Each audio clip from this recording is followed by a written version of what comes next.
Hello दोस्तों, नमस्कार। आप सभी का आरवी मानुषी पर स्वागत है। जैसा कि आप सभी को पता है कि दिसंबर में आपका एग्जाम आने वाला है और वो दिन भी दूर नहीं जब आपके प्रश्न पत्र भी अपलोड हो जाएंगे। तो आपकी तैयारी बहुत अच्छी होनी आवश्यक है। आपने लगभग सबने रिवीजन कर लिया होगा, आपने सब कुछ पढ़ लिया होगा, लेकिन मैं यहाँ आपको प्रश्न पत्र में जो प्रश्न आए हुए हैं उनको दिखाने की कोशिश कर रहा हूँ। यानी कि आपको किन किन चीज़ों को पढ़ना अनिवार्य है, उन चीज़ों को आपको देखना ही होगा। अगर मैं बात करूँ तो मैंने अभी तक आपके राजस्थान की कला संस्कृति का टॉपिक लिया है। राजस्थान की कला और संस्कृति की बात करूँ तो आपने अभी तक देखा होगा कि हमने आपके लोक देवता, लोक देवियाँ, लोक संतों की बात कर ली है, स्थापत्य मंदिर दुर्ग के बारे में बात कर ली है, मेले त्योहारों की बात कर ली है। अगर कला और संस्कृति की बात करें तो आपके 8 प्रश्न यहाँ से आते हैं संस्कृत विभाग में और आपके कुल मिलाकर 16 अंकों का मामला यहाँ पर होता है। अब अगर बात करूँ तो आपके कुल मिलाकर यहाँ पर 7 टॉपिक है, 7 टॉपिक है और 8 प्रश्न आते हैं। तो अगर मान लीजिए संस्कृत विभाग में कभी कभी तो ये होता है कि किसी टॉपिक से एक भी क्वेश्चन नहीं आता और कभी कभी एक टॉपिक से आपके 2 क्वेश्चन आ जाते हैं। तो आज की वीडियो में बात करेंगे आपकी चित्रकला की। अगर चित्रकला की बात करें तो इसका टॉपिक है चित्रकला की विभिन्न शैलियाँ। आपके संस्कृत विभाग में देखा जाए तो चित्रकला में जो टॉपिक है उसमें जो एग्जामिनर है बहुत ही कंजूस रहा है। देखिए चित्रकला से बहुत ही कम क्वेश्चन पूछे गए हैं। जैसे मैं आपको यहाँ पर बताऊँ, आपके चित्रकला टॉपिक से अगर बात करें तो आपके कौन कौन से क्वेश्चन आए हैं। अब देखो यहाँ पर आपके चित्रकला की कौन कौन से क्वेश्चन पूछे गए हैं। अगर मैं बात करूँ आपके संस्कृत विभाग में तो आपके 2022 की जो फर्स्ट शिफ्ट थी, अगर मैंने आपको पहले बताया था कि संस्कृत विभाग में 2 पेपर होते हैं जीके के, शिफ्ट फर्स्ट और शिफ्ट सेकंड। जैसे मान लीजिए आपके 2022 में भी आपके 2 पेपर हुए थे।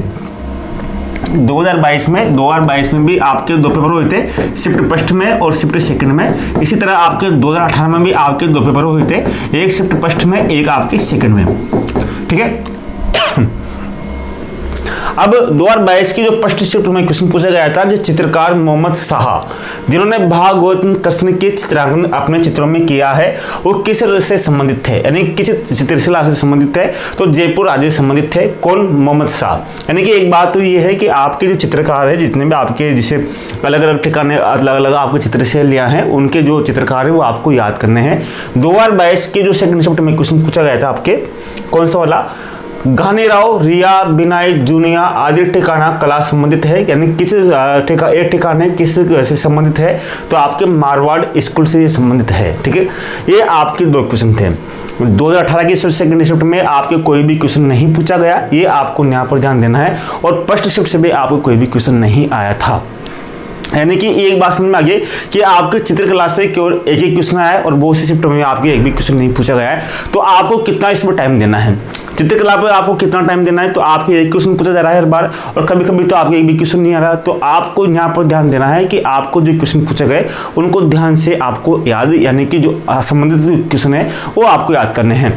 अगर मैं सामान्य शिक्षा विभाग की बात करूँ, जैसे सामान्य शिक्षा विभाग की बात करूँ जो आपके यहाँ पर है, सामान्य शिक्षा विभाग की 2013 से लेकर 2022 तक, यानी कि आपके वर्ष अध्यापक में कौन कौन से क्वेश्चन पूछे गए थे। जैसे मारवाड़ म्यूल्स के लेखक कौन है? रामावतार अग्रवाल। अब आपके मारवाड़ म्यूल्स का लेखक कौन है, तो ये आपके रामावतार अग्रवाल को पूछा गया, क्योंकि आपको पता होगा रामावतार की जो पुस्तक थी, इस पुस्तक के माध्यम के बाद में ही मारवाड़ चित्रशैली प्रकाश में आई थी। यानी कि रामावतार अग्रवाल का ही योगदान था, इनके योगदान के कारण ही मारवाड़ चित्रकला बाद में अस्तित्व में आई थी। ये बात आपको ध्यान देना होगा। तो मारवाड़ जो चित्रशैली है, मारवाड़ चित्रशैली को प्रकाश में लाने का जो श्रेय किसको है, तो इसको श्रेय जो लाने का जो श्रेय है वो किसको है? आपको रामावतार अग्रवाल को है और मारवाड़ म्यूल्स की। और मारवाड़ चित्रशैली में आपने जसवंत सिंह का नाम सुना होगा, महाराज जो उसमें आपने जसवंत सिंह का बहुत ही योगदान रहा था। इसी तरह किशनगढ़ चित्रकला शैली के संरक्षक सावंत सिंह की मृत्यु कहाँ हुई थी, तो वृंदावन में इनकी मृत्यु हुई थी। तो किशनगढ़ चित्रकला शैली में आपकी क्वेश्चन आ रहा है, तो सावंत सिंह के बारे में पूछा तो कभी कभी आपका आ सकता है। देखो सावंत सिंह के बारे में बात करें तो इनको नगरीदास कहा जाता था, हिंदी साहित्य में नगरीदास। और इनके पास जो अलग अलग जैसे भन इनके शासनकाल में एक बहुत मशहूर जो पेंटिंग बनी थी, इस कारण इनका नाम हमेशा भारतीय इतिहास में सुनहरे अक्षरों में इनका अंकित हो गया है।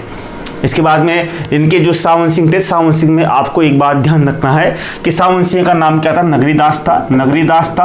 अब नगरीदास से आप ध्यान रखना है कि यहाँ पर न है तो न से बन रहे आपके निहाल चंद, क्या निहाल चंद, तो निहाल चंद रे, न से निहाल चंद, निहाल चंद ने ही और बनीठनी जो आपकी जो चित्रशैली है बनीठनी बनाई थी। तो बनीठनी, अब बनीठनी जो बनाई थी वो किसका रूपक थी, तो वो राधा के लिए रूपक थी, यानी कि एक तरह से जो बनीठनी थी वो राधा के लिए एक बनाई थी, यानी कि राधा ही उससे प्रकट हो रही थी।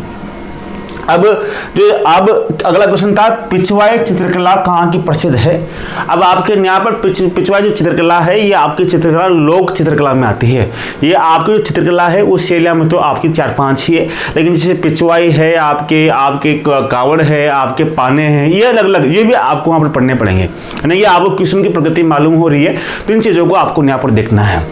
इसी तरह कोटा के किस शासक के काल में कोटा स्कूल की चित्रशैली का उत्कृष्ट काल माना जाता है, तो महाराजा उमेश सिंह फर्स्ट के समय। अब जैसे कोटा के आप देखोगे तो कोटा की जो चित्रशैली है उसमें नारियों को भी शिकार करते हुए दिखाया गया है।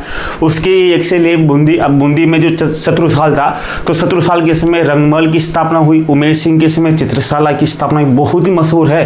रंगमहल किसके समय बनाया गया था और चित्रशाला किसके समय बनाया गया था, तो ये भी चीज़ें आपको याद होनी चाहिए। जैसे आपकी बात करें, जैसे आपके बूंदी के थे तो बूंदी में एक तो आपके कौन सा, एक तो आप था उमेश सिंह था और एक था शत्रुसाल। कौन? शत्रुसाल। अब शत्रुसाल के समय ये अभी आपके आता है वो सवाल, तो शत्रुसाल के समय रंगमहल, बूंदी के जो रंगमहलों का निर्माण हुआ और इसके समय उमेश सिंह के समय क्या हुआ, चित्रशाला, इनकी जो बूंदी की बहुत ही प्रसिद्ध है और चित्रशाला का निर्माण हुआ था। आगे मैं बताऊंगा, ये तो क्वेश्चन है आपके। इसके बाद में निम्नलिखित में से राजस्थान की किस चित्रकला पर सर्वाधिक मुगल प्रभाव दृष्टिगत होता है, तो जयपुर शैली पर। जितने क्वेश्चन है ये आपके वर्ष अध्यापक में पूछे गए थे। जयपुर के कौन से शासक है यहाँ पर, स्वयं संगीताचार्य थे तो प्रताप सिंह थे। महिला चित्रकारों कमला इलायची का नाम किस चित्रशैली से संबंधित है, तो नाथद्वारा से। तो आपके यहाँ पर भी जो चित्रशैली की जो व्यक्ति है वो पूछे गए हैं, तो कमला और इलायची पूछे गए हैं यहाँ पर भी आपके। इसी तरह से निम्नलिखित में से वो कौन सा चित्रकार है जिसका बीकानेर चित्रशैली से संबंध है। अब यहाँ पर पूछा गया आपको चित्रकार, यानी कि अगर माना जाए आपकी 12 क्वेश्चन है, 11 क्वेश्चन है, 11 क्वेश्चन में से आपके 3 क्वेश्चन तो कौन कौन से आपके चित्रकारों के नाम ही है। तो आपको जितनी भी चित्रकला की जो शैलियाँ है उनमें आपको नाम ध्यान रखना है। अब आएगा तो आपके एक क्वेश्चन या तो नहीं आएगा एक क्वेश्चन आपके संस्कृत विभाग में। अब उसके लिए नंबर 1 तो आपको जितने भी चित्रकला की जो शैलियाँ हैं उनके जो प्रमुख नाम है वो आपको याद होना चाहिए। साथ में जैसे आपकी पिछवाई पूछी गई तो कभी आपके पाना पूछ सकता है, कभी क्या पूछ सकता है, कभी आपके अलग अलग फड़ पूछ सकता है, तो भी आपको याद होना चाहिए। बाकी ऐसा कुछ खास नहीं है, तो इन चीज़ों को आपको यहाँ पर ध्यान देना होगा। यानी कि अब आप रिविजन कर रहे हो तो आपको इन चीज़ों को आपको छोड़ना नहीं है, आपको पता होना चाहिए पढ़ना क्या है। तो आपको नंबर 1 तो याद करना होगा, इनमें से कौन सा चित्रकार है जिसका बीकानेर चित्रशैली से संबंधित है, तो अली, एक तो अली राजा है, एक अमीद अहमद है। इन दोनों का संबंध किससे था, बीकानेर से था। अब मैं आपको जो प्रमुख जो चित्रकार है उनका नाम बता रहा हूँ, उनको आपको यहाँ पर ध्यान देना है। जैसे मेवाड़ मेवाड़ में है तो मेवाड़ में मैं नंबर 1 बात करता हूँ आपके। मेवाड़ में बात करूँगा, मेवाड़ में साहबदीन है, एक मनोहर है और एक निसारदीन है। अगर निसारदीन और साहबदीन और मनोहर आपको तीनों को आपको यहाँ पर ध्यान देना है। निसारदीन तो आपको ध्यान रखना, निसारदीन रागमाला का चित्रण किया था। रागमाला का चित्रण किया था किसके समय, अमर सिंह के समय। अमर सिंह के समय जो इसका रागमाला का चित्रण किया था कब, 1605 में। ठीक है, ये चीजें आपको यहाँ पर ध्यान देना है। निसारदीन, ठीक है। दूसरा, नाथद्वारा में कमला और इलायची 2 महिला चित्री महिलाएं थी, ये भी आपको यहाँ पर ध्यान देना है। अगर नाथद्वारा की बात करें तो नाथद्वारा में एक चीज और आपको यहाँ पर ध्यान देनी है। मैं नाथद्वारा की बात करूंगा तो उससे पहले आपको एक चीज ध्यान देना होगा। कमला इलायची तो आ चुकी है, आने के बाद में अगर नाथद्वारा की बात करें तो नाथद्वारा में क्या विशेष है, तो नाथद्वारा के बारे में बहुत सी चीजें मिलेगी। नंबर 1 यहाँ पर भागवत धर्म के ऊपर सर्वाधिक चित्र बने हैं। सर्वाधिक चित्र किसके ऊपर बने, भागवत धर्म के ऊपर सर्वाधिक चित्र बने हैं। दूसरी बात क्या है कि इस चित्रशैली की प्रमुख विशेषता है कि इस चित्रशैली में जो विशेषता है वो क्या है, ये तिलक। यानी कि किस चित्रशैली की विशेषता ये है कि तिलक के माध्यम से उस शैली का पता लगाया जा सकता है, तो वो है आपकी तिलक। जैसे आपके बेसरी है, बेसरी क्या है, तो बेसरी एक नाक का आभूषण है। क्या है? नाक का आभूषण है। अब ये नाक का जो आभूषण है आपके बेसरी, ये कहाँ की विशेषता थी, तो ये आपके कहाँ की थी, किशनगढ़ से लेकर विशेषता थी। कहाँ की? किशनगढ़ से लेकर विशेषता थी बेसरी। और इसी तरह जो तिलक जो विशेषता है वो कहाँ की विशेषता है, वो नादुरा से लेकर विशेषता है। तो कमला और इलायची यहाँ की थी। ये चीज़ें आपको यहाँ पर ध्यान देनी होगी। इसी तरह अगर ये आपको 3 चीज़ें याद हो गई, कमला इलायची हो गई, साफ दिन, मनोहर निसार दिन हो गया। देवगढ़ शैली, अब देवगढ़ शैली आप जानते होंगे, देवगढ़ एक ठिकाना था।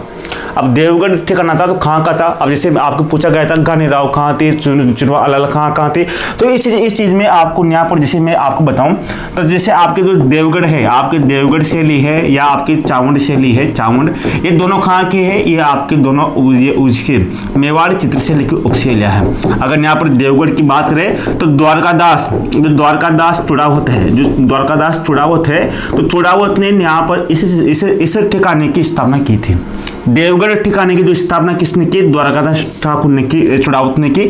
बाद में यहाँ पर श्रीधर, जो श्रीधर अघारे थे, श्रीधर अघारे थे, वहां पर इस चित्रशैली को प्रकाश में लाए। कौन? श्रीधर अघारे इस चित्रशैली को क्या लाए, प्रकाश में लाए। और प्रकाश में लाने के बाद में यहाँ पर ध्यान देना, जिस तरह से आपके अलग अलग चीजें यहाँ मिलती है, तो ये आपको यहाँ पर ध्यान देना है कि देवगढ़ चित्रशैली, ठीक है। अब देवगढ़ में आपको प्रमुख नाम आपको यहाँ पर ध्यान देना है, जो मैंने आपको नाम बता रहा हूँ कौन कौन से। एक तो नंबर है कि आपके कौला, कौला प्रथम, बक्ता, नंगा, चौका, बैजनाथ, यानी कि जैसे मैं आपको बोलूँ कौला से कौवा, बगला से बक्ता से बगला, आपके नंगा, चौका, बैजनाथ एक कौवों के नाम है, यानी कि अलग नाम है। एक व्यक्ति है, चित्रकार है, तो किसी से संबंधित है, तो कौला प्रथम हुआ, एक कौला द्वितीय भी हुआ था, बक्ता हुआ, नंगा हुआ, चौका हुआ, बैजनाथ, ये सब किससे संबंधित है, ये आपके देवगढ़ से संबंधित है। इसी तरह कोटा से डालू, लच्छीराम, नूर मोहम्मद और रघुनाथ। नूर मोहम्मद बहुत सी बार आप पूछा गया है और लच्छीराम भी बहुत सी बार पूछा गया है, तो आपको यहाँ पर ध्यान देना है कि नूर मोहम्मद, रघुनाथ, लच्छीराम और डालू यहाँ से कोटा चित्र से संबंधित है। जयपुर से मोहम्मद शाह, साहिब राम और लालचंद। मोहम्मद शाह, साहिब राम और लालचंद। मोहम्मद शाह तो आपको पूछा गया था, जैसे मैं आपको यहाँ बताऊं, एक क्वेश्चन आपके थाई से, जैसे चित्रकार मोहम्मद शाह जिन्होंने भगवान कृष्ण का चित्रांकन अपने चित्रों में किया, वो आपके 2022 में पूछा गया था। चित्रकार मोहम्मद शाह जयपुर राज्य से संबंधित था, तो ये आपको यहाँ पर ध्यान देना है कि मोहम्मद शाह कौन सा, ये आपके मोहम्मद शाह है, ये साहिब राम है, ये आपके लालचंद है। इन चीज़ों को आपको यहाँ पर ध्यान देना है। साहिब राम और लालचंद इन दोनों को कौन लाया था, इन दोनों को ईश्वरी सिंह लाया था। ईश्वरी सिंह वही है जयपुर का शासक जो आत्महत्या करके मर गया था।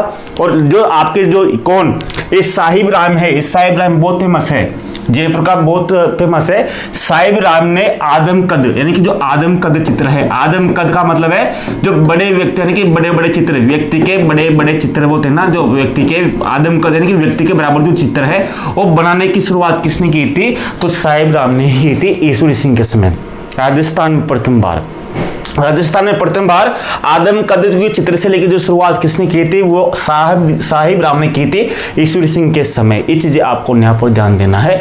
और लाल सिंह भी उसी समय बहुत अच्छा चित्रकार था। तो कहाँ के थे ये वहाँ के थे, यानी कि जो अगर बात करें तो आदम कद चित्र से लेकर शुरुआत साहिब राम ने, ईश्वर सिंह का ही इसने पहली बार साहिब राम ने आदम कद चित्र बनवाया था। अलवर में शिव कुमार, डालू राम, मूलचंद, बक्साराम, ये आपको शालिग्राम आपको ध्यान देना है। मूलचंद राजस्थान के ऐसे व्यक्ति हैं जिन्होंने हाथी के दांत पर चित्रण किया है। किन्होंने हाथी के दांत पर चित्रण किया है, हाथी दांत पर चित्रण किया है, ये आपको यहाँ पर ध्यान देना होगा। बक्साराम हुआ, डालू राम हुआ, शालिग्राम हुआ। साथ में जो अलवर के जो शासक थे बख्तावर सिंह स्वयं बकेश और चंद्रसकी, बकेश चंद्रसवी के नाम से काव्य रचनाएं करते थे। और इनकी एक रचना भी है दानलीला ग्रंथ, इन दानलीला ग्रंथ भी इनका ही है। ये चीजें भी आपको यहाँ पर ध्यान देनी होगी। इसके बाद में मारवाड़ में भाटी परिवार महत्वपूर्ण है। भाटी परिवार में से जैसे सज्जू भाटी हुआ, किशनगंज भाटी हुआ, या फैज अली और कालू और डालू, ये आपके कहाँ से हैं, ये मारवाड़ से हैं। मारवाड़ चित्रशैली से भाटी परिवार महत्वपूर्ण था। अब बीकानेर में आपने राय सिंह नाम सुना होगा, राय सिंह जो अकबर के दरबार में था, तो राय सिंह मुगलों से वहाँ से 2-5 चित्रकारों को साथ में लेके आया था। किन को लेके आया था, एक तो उस्ता अली रज्जा को लेके आया था, एक उस्ता नाम आ गया आपके, तो उस्ता अली रज्जा, कोस्ता, आमिद रुकनुद्दीन, नूर मोहम्मद और अहमद अहमद, जिसमें से आपके अहमद अहमद और अली रजा आपके पूछे गए थे। कहाँ पर देखो यहाँ पर आपके अली राजा और अहमद अहमद पूछे गए थे। तो अगली बार आपके यहाँ से पूछने आए थे कि अली रजा, आपके अहमद अहमद, ये आपको यहाँ पर ध्यान देना है। और किशनगढ़ चित्रशैली से निहाल चंद्र आपको यहाँ पर ध्यान देना है। तो ये चित्रकार थे, ये आपको यहाँ पर अच्छे से ध्यान रखना है। नंबर 1 काम तो यानी कि यहाँ से क्वेश्चन हर बार पूछा जाता है, तो ये चीज़ें आपको यहाँ पर एक जगह मैंने आपको दे दी है, ये आपको यहाँ पर याद करने हैं। ठीक है, अगली आपकी पूछता पिछवाई। तो पिछवाई क्या थी? एक लोक चित्रकला थी। तो लोक चित्रकला में आपको किन चीज़ों को ध्यान रखना है वो भी आप देखो।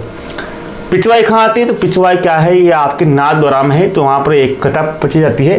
फड़ चित्रण भी कहाँ का है? तो फड़ चित्रण क्या होता है? फड़ एक तरह से उस पर लोक देवताओं का एक तरह से चित्रण किया जाता है, जो कहाँ की फेमस है? शाहपुरा के, जो शाहपुरा जो छिपा जाती है इसका काम करती है। जिसमें से जैसे श्रीलाल जोशी हुआ, अलग अलग जोशी परिवार हुआ, जिसमें से जोशी परिवार सबसे महत्वपूर्ण है। उनमें से जो पार्वती जोशी है, पार्वती जोशी में प है, तो प से क्या बन रहा है? आपके प्रथम। क्या बन रहा है? आपके प्रथम। पार्वती जोशी राजस्थान की प्रथम फड़ चितरी महिला है। कौन सी है? राजस्थान की फड़ चितरी महिला है। तो ये फड़ कहाँ की है? आपकी शाहपुरा के, यानी भीलवाड़ा की जो शाहपुरा है कस्बा है, वहाँ पर जोशी परिवार एक काम करता है। किसका? फड़ चित्रण का। इसी तरह जहाँ जो साजी होती है, अभी नवरात्रा में चलती है साजी। आपके देखोगे नवरात्रा के पहले जो आपके जिसे पितर होते हैं, जिसे आपके तर्पण करते हैं, उसमें जो होता है तो उसमें साजी बनाई जाती है राजस्थान में सभी जगह। तो उसमें साजी जो केले की संज्ञा, जैसे श्रीनाथ जी का जो मंदिर है वहाँ पर केले की संज्ञा की बहुत बड़ी झांकी बनती है श्रीनाथ जी के मंदिर में। इसी तरह उदयपुर का एक मंदिर है मच्छरनाथ का मंदिर। तो मच्छरनाथ के मंदिर को तो इतनी अच्छी सजा बनती है, तो उसको कारण उसको संज्ञा मंदिर भी कहते हैं। राजस्थान के किस मंदिर को संज्ञा मंदिर कहते हैं? तो मच्छरनाथ मंदिर को संज्ञा मंदिर भी कहते हैं। क्या कहते हैं? संज्ञा मंदिर भी कहते हैं। तो मच्छरनाथ मंदिर कहाँ पर है? उदयपुर में। ये चीजें भी आपको यहाँ पर ध्यान देनी है। ठीक है, अब सजा में अलग अलग लड़कियां, कुंवारी लड़कियां होती हैं, जो दीवारों, घर की जो दीवारें होती है उस पर गोबर से बनाती है, जैसे राखियां होती है, अलग अलग चीज़ें से सजावट करती है। तो ऐसा कहा जाता है कि जो देवी होती है, देवी को प्रसन्न करने के लिए, एक तरह से सुख शांति के लिए उस साजों का निर्माण किया जाता है। इसी तरह से पाना भी श्रीनाथ जी का बहुत फेमस पाना है, जिसमें 24 श्रृंगारों का उल्लेख होता है। कावड़ जानते होंगे, बस्सी जो कावड़ बस्सी के लिए फेमस है। जो मंदिर नुमा जो एक आकृति होती है, जिसमें बयान भी बोलते हैं, अलग अलग चीज़ें होती है, तो वो चित्तौड़गढ़ में बनता है। इसी तरह बातिक भी कंडेला की प्रसिद्ध है शेखर की, जिसमें उमेश चंद्र शर्मा इसमें प्रसिद्ध है। उमेश चंद्र शर्मा जो बातिक शैली के लिए बहुत ही प्रसिद्ध जो है। तो इसलिए आपको यहाँ पर ध्यान देना है कि मैंने आपको चित्रकला के बारे में यहाँ पर बताया। जैसे आपको मैंने बताया कि आपको देवगढ़ के बारे में बताया, ये चीज़ें क्वेश्चन आपने यहाँ पर देखे। क्वेश्चन देखने के बाद में आप समझ गए कि हमें क्या क्या याद करने हैं। फिर भी 5 चीज़ें जरूर बता देता हूँ आपको, जो आपको यहाँ पर ध्यान देने हैं। यानी कि इन चीज़ों को आपको जो चित्रकला के बारे में, बाकी चित्रकला के बारे में आपको बहुत सी चीज़ें मिल सकती हैं, लेकिन आपको मुख्य रूप से अगर रिविजन कर रहे हो तो आपने पूर्व वर्ष के प्रश्न तो देख ही लिए, और उन चीज़ों के माध्यम से आपने भी देख लिया कि आपको जो चित्रकार है, जो विभिन्न जो चित्रकार है, उन चित्रकारों को आपको अच्छे से याद होना आवश्यक है। साथ में जो लोक कला है, राजस्थान के लोग जो चित्रशैली है, वो भी आपको यहाँ पर पता होनी चाहिए। तो ये चीज़ें आपको यहाँ पर ध्यान देनी होगी, आवश्यक है। साथ में मैं कुछ महत्वपूर्ण तथ्य बता दूं, उनमें भी आपको यहाँ पर ध्यान देना है।